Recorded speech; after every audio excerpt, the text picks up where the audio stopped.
하나님의 말씀 요한복음 21장입니다. 21장 5절, 6절, 15절, 16절, 17절인데요. 성경 구절이 한 절마다 길게 되어 있어서 나누어서 이렇게 읽겠습니다. 제가 앞부분을 먼저 읽겠습니다.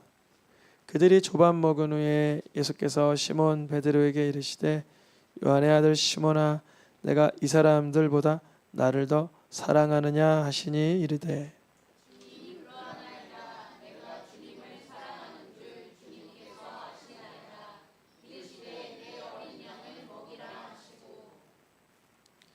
또 두 번째 이르시되 요한의 아들 시몬아 내가 나를 사랑하느냐 하시니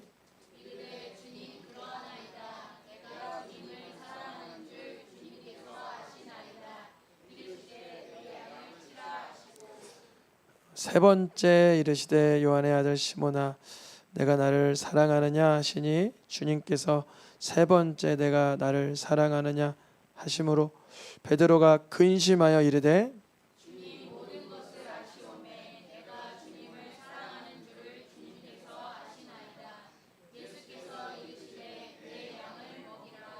아멘. 우리 표어 오랜만에 한번 읽어볼까요? 시작. 서로 사랑하라. 서로 사랑하라가 올해 표어입니다. 그래서 이렇게 어려울 때, 곤란할 때 꼭 표어를 생각해내시고 기억해내시기를 축복합니다. 서로 사랑하는 그 레벨, 그 수준은 예수님이 나를 사랑한 것 같이 내가 아직 원수 되었을 때, 죄인 되었을 때, 하나님 앞에 연약하였을 때도 그거 익히 아시고 자기의 생명을 다하여 우리를 사랑하신 것처럼 사랑하라고 하신 것이니까 만만한 경지는 아니지만 주님께 여쭙고 부탁드리고 도와달라 하면 주님께서 그런 기적적인 역사를 이루어 주실 줄 믿습니다. 사실 저도 이 표 붙들고 살아갈 때 똑같이 기도해요. 똑같이. 아이들 이렇게 잠들면 재워주러 침대방에 들어가면 짧으면 5분 만에 자는데 어떤 때는 1시간 걸려요. 그럼 사랑하고 싶을까요? 안 자냐? 뭐 이렇게 소리 지르고 싶을까요? 뭐 그것도 사랑이라면 안 자냐 이것도 사랑이라고 할 수는 있겠지만 그건 노여움이고 분노고 원망이지 사랑이라고 볼 수는 없죠. 그런데 저도 제 속의 아이들을 돌보고 또 아내를 섬기고 또 성도님들을 돌아보고 이런 삶의 간혹은 내 영적인 취약점이 아주 드러날 때가 많아요. 그러면 그때 저도 똑같이 예수님 주의 사랑을 공급해 주셔야 돌보고 섬기고 사랑할 수 있습니다. 그렇게 기도해요. 속에서 막 어쩔 때는 내가 언제까지 섬겨야 되냐 막 이런 마음이 올라올 때 있어요. 애들이 막 두 손 막 뭐 묻히고 먹잖아요. 그러다가 자기는 손이 없으니까 물 좀 떠줘 그러잖아요. 그러면 하나 떠주고 둘 떠주고 셋 떠줬는데 물이 다 떨어지면 또 떠달라 그러잖아요. 나는 먹을 시간이 없어. 그럼 내 속의 마음이 원망이 갑자기 사단이 탁 치고 올 때 있어요. 그럼 어떻게 해야 돼요? 그때 예수님이 나를 사랑하신 것처럼 사랑의 그런 능력을 좀 주시면 안 돼요? 막 이렇게 기도해요 속으로. 그러면 애들은 그런 제 내면의 현상은 모르지만 다시 마음을 생명을 고쳐 잡는 거죠. 서로 사랑하라. 오늘 사랑하라 이 말씀을 전할 때 어떻게 오늘의 제목을 잡았냐면 사랑의 종류. 사랑의 뭐요? 종류. 사랑엔 종류가 좀 있겠죠. 예를 들어 성경에서 가장 첫 번째 등장한 게 자녀 사랑이에요. 자녀 사랑. 저도 뭐 결혼하고 아이 낳기 전엔 잘 몰랐는데 자녀를 사랑하는 건 참 내리 사랑이라고 내가 노력하지 않아도 사랑이라는 에너지가 발원되더라고요. 하나님이 그렇게 자녀를 기를 수 있도록 그렇게 기능하게 이렇게 우리가 연약하니까 축복해 주시는 것 같아요.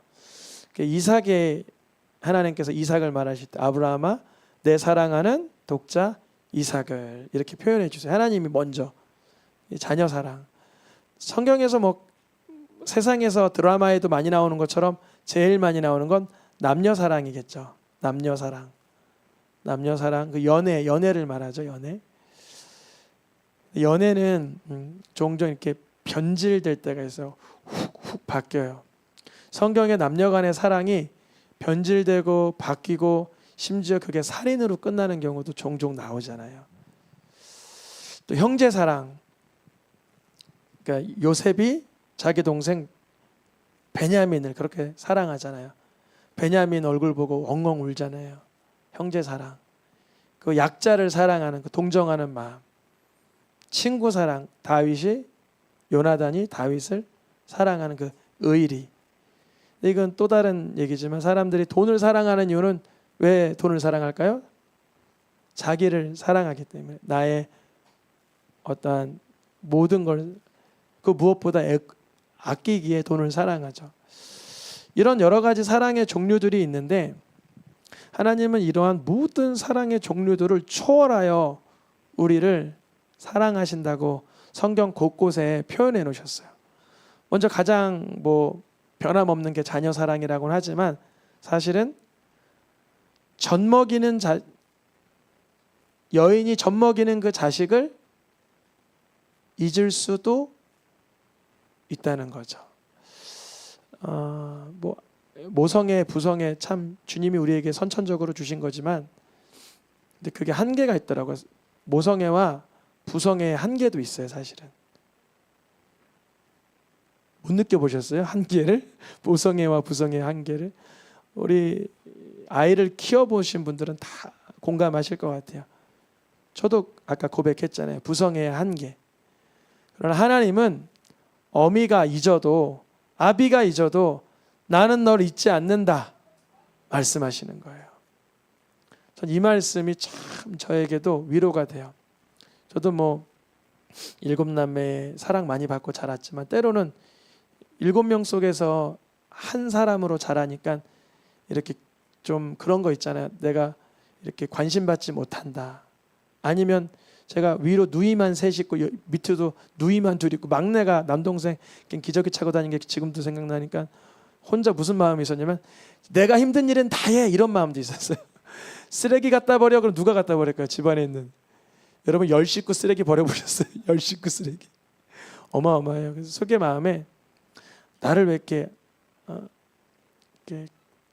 안 소중하게 여기지 이런 마음이 올라올 때 하나님이 날 사랑하신다. 그 사랑이 저를 지켜줬습니다. 지금 이제 성인이 되고 아이 낳고 키워보니까 부모님이 한결같이 사랑했다라는 걸 의심하지는 않아요. 그럼에도 불구하고 그 어린 시절 그 철없을 때는 그런 마음이 들 때 있잖아요. 그때 하나님의 사랑이 나에게 전폭적으로 쏟아지고 있었다. 자녀 사랑. 연이어서 주님은 어떤 때도 비교하시면 그 남녀 간의 사랑을 비유하시면서 호세아 말씀 읽어보겠습니다. 기쁘게 그들을 사랑하리니. 하나님께서 기쁘게 사랑하는 그 대상이 하나님 앞에 항상 반역하던 이들이었다는 거예요. 그래서 그거를 예를 들어주시기에 신랄하게 예를 들어주시기를 호세아 너 음란한 여인에게 장가가. 그리고 그 음란한 여인이 간음하고 그렇게 못된 짓 하고 있을 때 그를 다시 데리고 와. 여러분 어떻게 이런 일이 있을 수 있어요? 세상에는 사실 있을 수 없는 일이죠. 근데 호세아는 선지자이기에 정말 죽기까지 주의 말씀에 순종했던 것인데 하나님이 이러한 비유를 왜 신랄하게 보여주냐면 남녀 간의 사랑은 변질되고 어그러지고 이렇게 그렇게 부패하지만 하나님은 우리의 반역 앞에서 우리의 아주 부덕하고 우리의 교활함 앞에서도 끝까지 우리를 회복시켜 주시고 사랑하신다는 거예요. 다윗과 요나단 같은 그 사랑 어떤 사랑이죠? 그 의리라고 볼 수 있죠. 의리. 예수님이 우리를 향한 사랑은 친구를 위해 목숨을 버리는 그러한 정도의 사랑이다. 여러 가지 사랑의 종류가 있었는데 아마 베드로도 예수님을 향해서 나는 예수님을 위해 목숨을 버릴 수 있어요. 난 그 정도 의리는 있어요. 이런 생각을 갖고 살았던 것 같아요. 근데 예수님이 십자가 지실 때 베드로는 우리가 잘 알고 있듯이 예수님을 이렇게 거절하고 부인하고 저주합니다. 그리고 베드로는 부활하신 예수님을 만났지만, 중요하죠. 부활하신 예수님을 만났지만 다시 자신의 육적인 일상적인 삶으로 퇴보하기 시작합니다. 얘들아, 고기 잡으러 가자 그러면서 다시 물가로 나아가는데 그 모습은 사명감을 잃어버린 모습과 비슷했습니다. 그때 예수님이 나타나셔서 이렇게 물어보시는 거예요. 오늘 본문이죠. 베드로야, 내가 이 사람들보다 나를 더 사랑하느냐? 그렇게 물어보시잖아요. 그러면 이 질문의 의도는 두 가지로 볼 수 있죠. 하나는 베드로야, 너 이 사람보다 나 더 사랑해? 저 사람이 좋아? 내가 좋아? 이렇게 물어볼 수도 있고, 이런 의미일 수도 있고, 두 번째, 베드로야, 너 이 사람들이 나 사랑하는 것보다 너가 나 더 사랑해? 이렇게 물어본 걸 수도 있겠죠. 두 가지죠. 어떤 표현이든 괜찮아요. 베드로에게 예수님은 날 사랑하느냐, 그 대신 비교급으로 다른 사람을 기준하여 너 사랑하느냐 이걸 물어보신 거예요. 근데 베드로가 그 대답이 확신이 있었어요. 주님, 그러합니다. 내가 주님을 사랑하는 줄 아시잖아요. 저 사람들보다는 주님을 더 사랑해요. 내가 저 사람 사랑하는 것보다 주님을 더 사랑하고 저 사람이 주님 사랑하는 것보다 내가 주님을 더 사랑해요. 아시면서 그걸 물어보세요. 그러는 거예요. 그런데 예수님이 사랑하는 그 사랑의 표현은 너가 날 아가페하느냐 이렇게 물어보셨어요.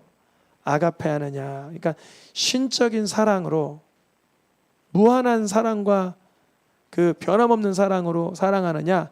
근데 베드로의 표현은 내가 주님을 필레오합니다 라는 표현은 친근한 사랑으로 가까이 하고 있잖아요. 이렇게 말한 거예요. 그래서 예수님이 이제는 두 번째 물어보시는데 다른 사람들을 배제하고 물어보십니다. 두 번째 똑같은 질문입니다. 16절에 요한의 아들 시몬아, 이제 베드로의 정체성을 좀 부각시키고 다른 사람은 언급하지 않으세요? 근데 똑같이 물어보시는 거예요. 베드로야, 너 나 아가페하느냐? 근데 베드로는 여전히 두 번째 질문인데도 다른 사람 얘기가 쏙 빠지고 자기에 대해 표적 질문을 하시는 것임에도 불구하고 두 번에 걸친 아가페의 질문에 둘 다 필레오로 대답을 합니다. 내가 주님을 친근하게 여기는 거 아시잖아요. 제가 느끼기엔 거짓말 같지는, 거짓말은 아니에요. 정말 베드로의 마음은 주님을 향한 친근한 마음이 넘쳐 흘렀어요. 예수님께서 여기서 이제 그만 대화하자 그런 것이 아니라 베드로의 심령 안으로 깊숙이 들어가시기 위해서 한 번 더 물어보세요. 똑같이. 그런데 베드로의 어투로 물어보세요. 베드로야, 너나 친근히 사랑하냐? 이렇게 물어보시는 거예요. 베드로가 지금까지 아가페이신 예수님의 질문이 자기의 두 번의 대답 이후에는 바뀌신 걸 눈치챈 거예요.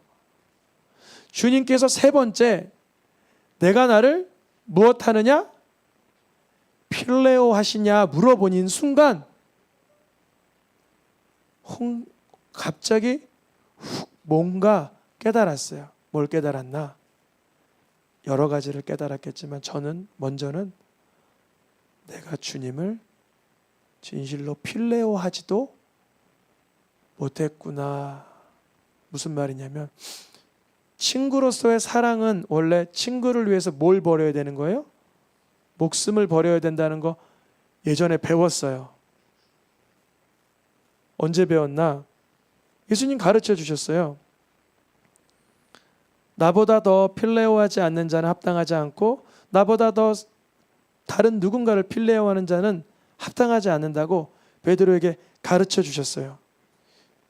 베드로는 예수님께 이 말씀을 배웠던 자예요. 그래서 예수님의 필레오에 대한 질문에 내가 그 누구보다 예수님을 정말 필레오했을까?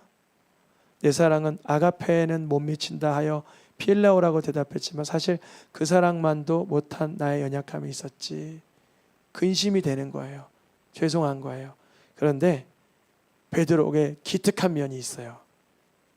주님 다 아시죠?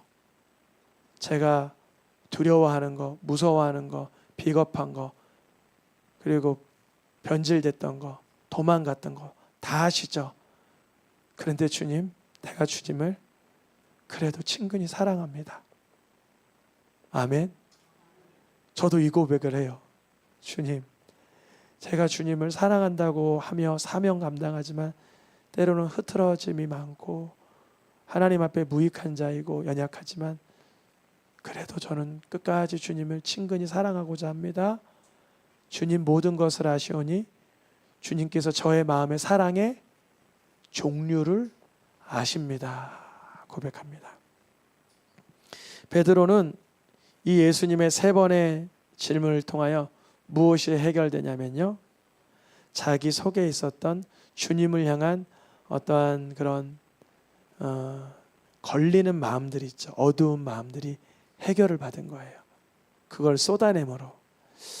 아담과 하와가 하나님 앞에 범죄한 뒤에 그들이 부끄러워서 나뭇잎으로 자기의 몸을 가리다가 하나님이 그들의 부끄러움을 가리워 주시려고 짐승의 가죽옷을 덮어주신 것처럼 예수님은 자기를 버려 끝까지 사랑하심으로 베드로의 수치와 그 연약함을 가리워 주신 것입니다. 베드로가 그들에게 깨닫습니다. 아, 예수님은 나를 끝까지 아가페 하신 거구나. 예수님이 가르쳐 주신 원수 사랑, 사실 예수님의 원수는 누구예요? 베드로일 수도 있던 거예요.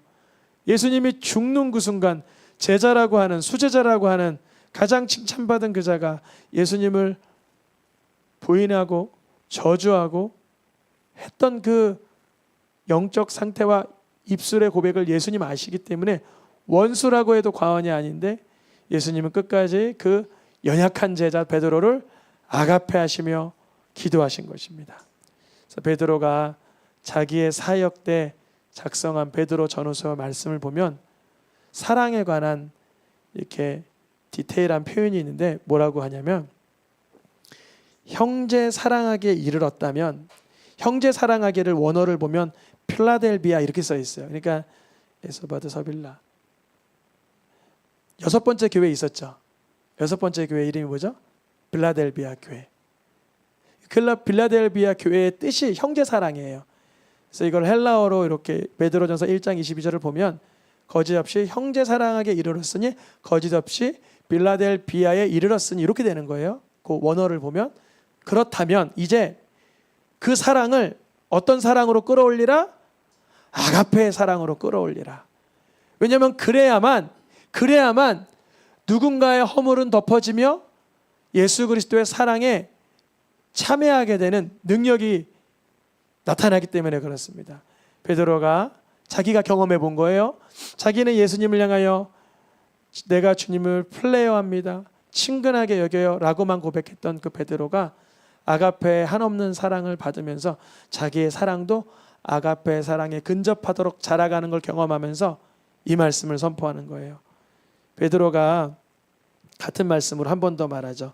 무엇보다도 뜨겁게 서로 아가페할 때 아가페의 사랑이 무엇을 덮어요? 허다한 죄를 덮느니라. 이게 사실 우리 지난주에 봤던 잠언 말씀이랑 똑같은 말씀인데, 베드로는 살아계신 하나님의 아들 예수 그리스도를 통해서 잠언 10장 12절의 말씀을 실제적으로 체험한 자가 되는 거예요. 말씀이신 예수님이 그 아가페의 사랑으로 자기의 죄를 덮어주시는 영적인 경험을 누리게 되었습니다.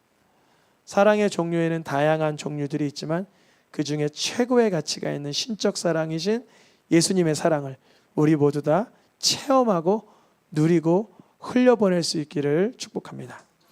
지금 찬양하며 기도하겠습니다.